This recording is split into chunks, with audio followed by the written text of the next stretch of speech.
नमस्कार साथियों, आज मैं आप लोगों के लिए फिर से एक टॉपिक ऑप्टिक्स का लेकर आया हूँ, जिसमें हम लोग पिछले क्लास में ही हम लोग पढ़ लिए थे और उसी से रिलेटेड आज का वीडियो हमारा है।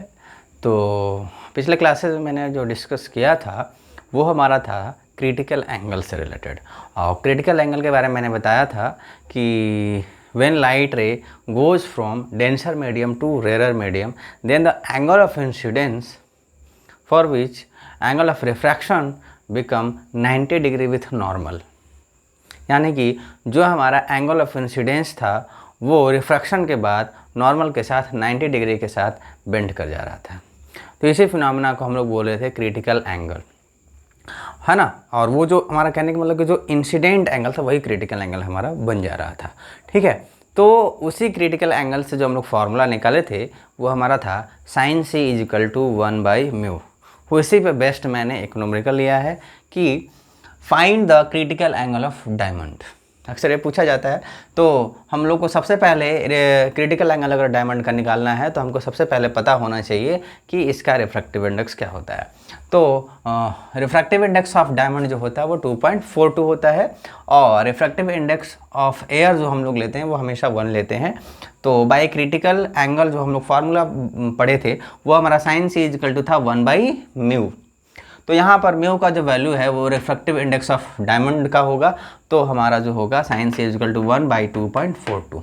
और अगर c का बात करें तो c is equal to sine inverse 1/2.42 और साइन इनवर्स 1/2.42 का जो वैल्यू होता है वो 24.62 डिग्री।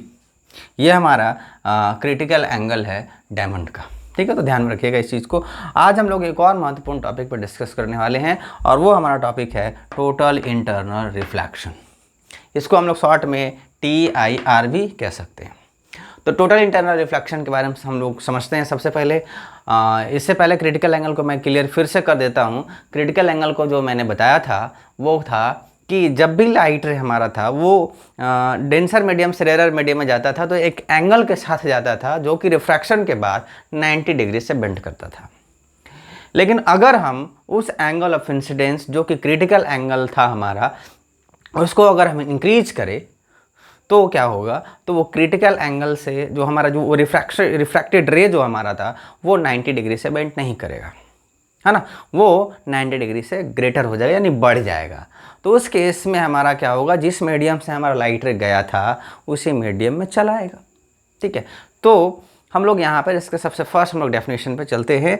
सबसे पहले इसका डेफिनेशन है for the light ray going from denser medium to rarer medium then if angle of incidence become greater than critical angle which is C, then refracted ray goes into own medium following the laws of reflection. This phenomena is called total internal reflection.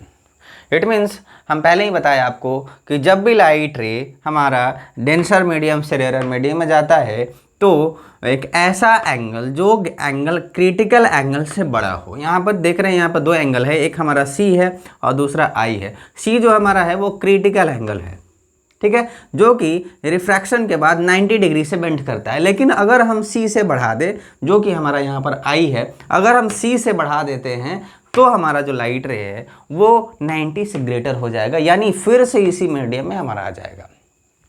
तो light रे denser से rarer में जाता है तो greater than critical angle के साथ अगर हम लाइट रे को भेजते हैं तो वो फिर से इसी मीडियम में बेंड कर जाता है।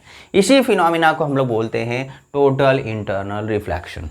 तो यहाँ पर A से O जो हमारा है वो इंसिडेंट रे है, O से B जो है वो हमारा रिफ्रैक्टेड रे है ना।